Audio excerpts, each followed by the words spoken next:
Bonjour, shalom bien-aimés. Nous sommes encore aujourd'hui, mercredi 18 décembre 2019, que nous voulons partager un verset que le Seigneur m'a mis au cœur de parler aussi au peuple de Dieu, à tout le monde qui va suivre cette vidéo, de loin ou de près. Par la grâce de Dieu, nous prions tout d'abord, Père Yahweh, Dieu Tout-Puissant, le Créateur, Papa, nous abandonnons ce moment entre tes mains. Seigneur, nous te prions au nom de Yoshua, Papa, toi qui es derrière ta parole, toi qui touches les cœurs, Seigneur, toi qui appelles vers toi, Seigneur. Toi seul, tu sois le maître et au centre, Seigneur, le guide de toutes les choses. Nous nous confions à toi, Yahweh, dans cette thèse, dans cette œuvre, Père de gloire, Seigneur, Papa, qui tu nous a appelés, qui tu nous a mis à part. Et nous prions que ta grâce est pour aussi, Seigneur, ceux qui sont restés, Père de gloire, Seigneur, encore plongés dans le monde, Papa, car nous avons le Saint-Esprit, Seigneur, qui nous convainc du monde et du péché. Dieu Tout-Puissant, nous prions pour nos frères et sœurs, nos familles, nos amis, Seigneur Dieu Tout-Puissant, toi qui touches les cœurs, Yahweh, qu'au nom de Yoshua, notre Dieu, que nous prions, Papa, et nous laissons ces moments entre tes mains, Papa, au nom de Yoshua. Amen. Bien-aimé, juste un verset à partager et puis on va se laisser conduire par le Saint-Esprit, parce que le Seigneur m'a mis depuis quelques jours à parler vraiment de ça, que nous voulons partager avec le peuple de Dieu. Nous allons prendre nos Bibles dans le livre des Proverbes, chapitre 15, je crois. On est dans Proverbes, chapitre 15, le verset 33, que j'ai lu au nom de Yoshua. La crainte de Yahweh enseigne la sagesse, et l'humilité précède la gloire. Waouh! Bien aimé, je méditais sur ce verset. Je vis que non, à ce temps nous sommes, à ce temps de la fin, les signes sont palpables. Le signe qui annonce le retour de Yoshua. Vouloir ou pas, bien aimé, ça va s'accomplir un jour. Beaucoup de gens voient comme si ce sont des histoires qu'on est tenté de raconter, parce que cela date depuis il y a de cela 2000 ans qu'on dit ces choses, mais pourquoi Jésus ne revient toujours pas? Dieu use de patience. Regardez ce qui s'est en train de passer dans le monde. Le Seigneur permet aussi l'enlèvement de ces enfants, des véritables enfants. Il y a de ceux-là qui est le Seigneur, qui ont servi le Seigneur des bons cœurs. Bien aimé, comme la parole dit, la mort pour le véritable enfant de Dieu nous est gain. C'est la porte qui nous amène au ciel. Et Dieu permet ça, même par une maladie, pour qu'il puisse enlever son serviteur, sa servante sur la terre, et pour lui accorder le repos. S'il voit que les soucis de ce siècle vont pouvoir atteindre notre foi, à détruire notre foi, le Seigneur permet. Et puis les autres que le Seigneur a, puis c'est se servir d'elle. Bien aimé, comme aujourd'hui le monde évangélique plaire aussi le départ de l'évangéliste Reinhard Bonnke. Reinhard Bonnke pour les Allemands, Reinhard Bonnke pour les Français. On dit Reinhard Bonnke, mais Reinhard Bonnke, qu'il est parti. Regardez cet homme que le Seigneur a utilisé pour son œuvre. Donc, à ce temps, voulu que le Seigneur a permis ce départ, je dirais, qui s'est effectué au milieu de sa famille aux États-Unis, là où il est parti, est mort. Et beaucoup des enfants disent, je dirais, on va s'encourager dans la parole de Dieu. Les gens disent que non, il est mort par la maladie, tout ça, avec le cancer. Le Seigneur peut permettre ces choses pour enlever ses enfants sur la terre.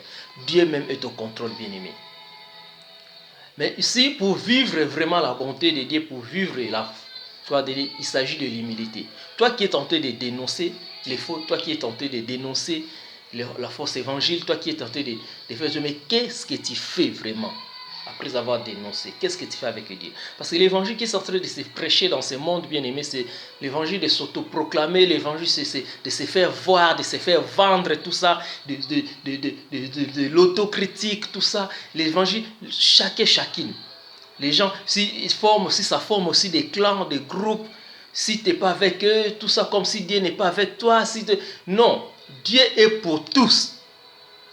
Dieu est pour tous, même pour les injustes, bien-aimés. Ainsi que Jésus dira que non, il est venu pour chercher les malades, ceux qui n'ont pas Jésus, ceux qui n'ont pas Dieu. Comme déclare la parole ici que non, l'humilité précède la gloire. On dit que non, si tu as la crainte de Dieu, la crainte de Dieu va t'enseigner la sagesse. Et l'humilité que tu auras, ça va précéder la gloire en toi. Donc on a trois choses ici. Il y a l'humilité, il y a précède et puis il y a la gloire. L'humilité, c'est-à-dire c'est être humble. Et la personne qui est humble, c'est-à-dire humble c'est quoi? Humble c'est celui qui reconnaît que non, tout ce qu'il a, il a reçu de Dieu. Tu n'as rien à mener ici. Celui qui reconnaît que je suis un serviteur inutile, je suis un instrument que le Seigneur utilise. Celui qui reconnaît que non, de toute façon, que je suis pécheur. C'est le Seigneur qui m'a tiré dans le péché, c'est le Seigneur qui m'a accordé sa grâce. C'est-à-dire, je suis rien. Mais si vous voyez, vous remarquez dans ce monde, ceux qui se déclarent serviteurs de Dieu, servants de Dieu, enfants de Dieu, dans l'orgueil, c'est-à-dire que quelque part, ils n'ont pas encore bien compris. Ceux qui vont prier pour les malades, les malades sont guéris, ils vont dire, venez me voir, tout ça, je vais prier pour les Seigneurs me disent non. Ils n'ont rien compris. C'est Jésus-Christ, Yoshua, notre Dieu, qui est au-dessus de tout celui qui fait. Parce que lui-même qui a donné l'ordre, il a dit à mon nom. Alors les premiers chrétiens bien-aimés, ils ont compris ces choses.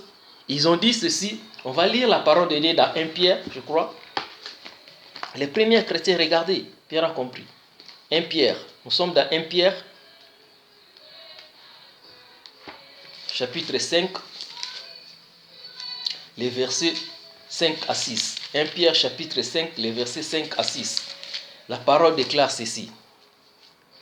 De même, vous qui êtes jeunes, soyez soumis aux anciens. Et vous, dans vos rapports mutuels, revêtez-vous d'humilité. Car Dieu résiste aux orgueilleux, mais il fait grâce aux humbles. Alors, humiliez-vous donc sous la puissante main de Dieu afin qu'il vous élève au temps convenable. Amen. Il s'agit de l'humilité. Pierre a compris que Pierre nous enseigne ici, dit que non, humiliez-vous sous la puissante main de Dieu. Et lui-même, il va vous élever au moment voulu, au temps convenable. Alors, comme il nous dit dans Proverbe, c'est l'humilité qui précède la gloire. Celui qui est humble d'esprit, celui qui est humble dans la vie, celui qui vit dans toute simplicité, celui qui prêche même l'évangile dans l'humilité, tout ça, il va pouvoir rencontrer ou vivre la gloire. C'est le modèle que nous avons de notre Yoshua Mashiach, de notre Dieu Jésus, bien aimé. Jésus, quand il est venu dans le monde, on va lire ça dans le livre d'Ésaïe, je crois, qu'on va voir les modèles d'humilité de Jésus que nous suivions, bien aimés. La parole nous déclare ceci que non. Et ayant paru comme un simple homme, il s'est humilié lui-même, se rendant obéissant jusqu'à la mort, même à la mort de la croix. Jésus-Christ, notre Dieu que nous servons, lui-même s'est humilié, bien-aimé.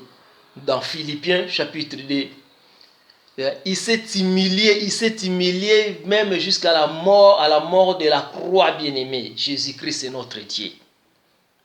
Alors, on va voir ces choses que non, Jacques a compris.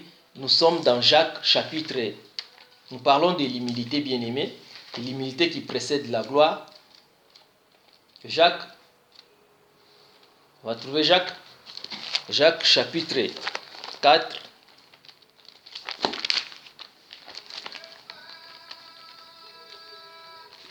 Jacques chapitre 4, le verset 6 déclare ceci. Il vous accorde au contraire une plus grande grâce. C'est pourquoi l'Écriture dit, Dieu résiste aux orgueilleux, mais il fait grâce aux humbles, comme il nous est dit dans 1 Pierre là-bas. C'est-à-dire, Dieu résiste toujours les orgueilleux. Toi qui marches, moi je suis combattu, moi je suis comme ça, jamais abattu, moi c'est, les gens se nomment même tout ça, les gens, c'est-à-dire l'orgueil de la vie là, tout ça, les orgueillés, l'orgueil, tout ça, mais quelque part les créateurs, Yahweh, Dieu vous résiste. Parce que tu ne peux pas servir Dieu dans l'orgueil. Tu ne peux pas servir Dieu en étant, moi je suis comme ça. Non, il faut être humble, il faut se reconnaître que je suis rien, je suis faible. Tout ce que j'ai, je reçois de Dieu. Tout ce que j'ai, je suis rien. En moi, il n'y a rien. Je ne peux pas faire l'œuvre de Dieu sans sa présence, sans Yoshua. Je ne peux pas, sans sa main puissante.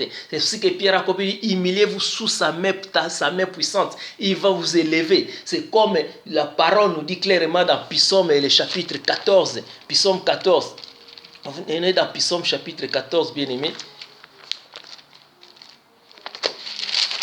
Psaume chapitre 14, les versets. Psaume chapitre 14, 1 à 2. Cet homme a compris le psalmiste ici, psaume de David donné au chef des chantres. L'insensé dit à son cœur, il n'y a point de Dieu. Ils se sont corrompus, ils ont commis des actions abominables. Il n'y a personne qui fasse les biens. Yahweh regarde du ciel les fils de l'homme pour voir s'il y a quelqu'un qui soit intelligent, qui cherche Dieu. Amen. L'essentiel dit même que non. L'essentiel dit même que non, il n'y a point de Dieu. C'est-à-dire ça, c'est l'orgueil.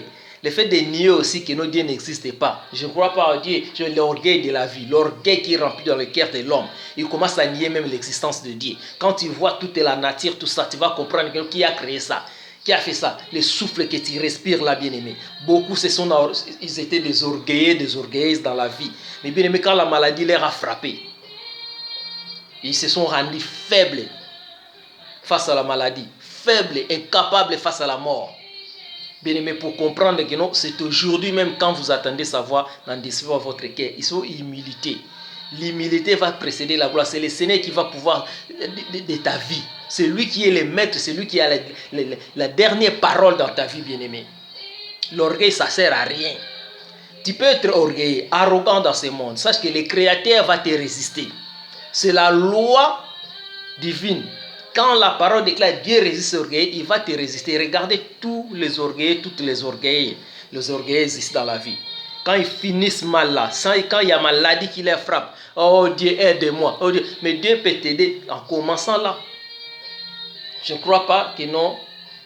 Si tu veux être enfant, si Dieu veut recevoir, vivre sa gloire, vivre sa main puissante, sa main secourable, il faut être son enfant, il faut croire en lui d'abord. Il faut t'humilier en Dieu. Peu importe ce que les mondes vont dire de toi, bien-aimé, c'est ta vie à toi. C'est toi qui vas t'humilier devant ce Yahweh, le Créateur, notre Dieu, parce que sans lui, nous ne sommes rien. Le Seigneur m'a donné en fait cette pensée à partager avec vous, mes bien-aimés, qui vont suivre cette vidéo. L'humilité. Être humble dans la vie. Même si Dieu te bénit matériellement, financièrement, tout ça, dans ce monde. Mais en vivant dans l'humilité, tu vas vivre la gloire de Dieu. Le Seigneur va te protéger, même des attaques de ténèbres. Et si tu es dans l'orgueil, bien-aimé, même les mondes païens, ils ne vont pas te voir, ils ne vont pas vouloir d'être avec toi parce que tout le monde va dire, ah, regarde-moi cet orgueil-là, regarde-moi cet arrogant-là. Même les païens comme ça. Alors à nous qui se disent, qui se déclarent chrétiens, qui connaissent la parole de Dieu, qui sont là en train de fréquenter des ensembles, les dimanches, vous êtes là, coutumer, tout ça, d'aller fréquenter des ensembles. Alors il faut vivre dans l'humilité, dans toute vivre l'évangile dans toute sa simplicité, comme le modèle de Christ, Jésus-Christ qui est venu bien-aimé, il s'est humilié. Et quand il est humilié, pourquoi il a vécu la gloire de Dieu? Nous allons voir ça dans Philippiens chapitre 2. L'humilité de Jésus-Christ, Dieu lui a récompensé, bien-aimé. Philippiens chapitre 2, les versets 5 à 11, que j'ai lu au nom de Yoshua. Ayez en vous les sentiments qui étaient en Jésus-Christ, existant en forme de Dieu, il n'a point regardé son égalité avec Dieu comme une proie à arracher. Mais il s'est dépouillé lui-même en prenant une forme de serviteur. Autrement dit, il s'est abaissé. C'est dépouillé de lui-même. Le moi là, ça descend, bien aimé. Que le Seigneur prenne place. Jésus prend le devant. En prenant une forme de serviteur et devenant semblable aux hommes, il apparut comme un vrai homme. Il s'est humilié lui-même, se rendant obéissant jusqu'à la mort, même jusqu'à la mort de la croix. C'est pourquoi aussi Dieu l'a souverainement élevé et lui a donné les noms qui est au-dessus de tout nom, afin qu'au nom de Yoshua, c'est-à-dire au nom de Jésus, tout genou fléchisse dans le ciel, sur la terre et sous la terre, et que toute langue confesse que Jésus est Seigneur à la gloire de Dieu le Père. Amen, alléluia.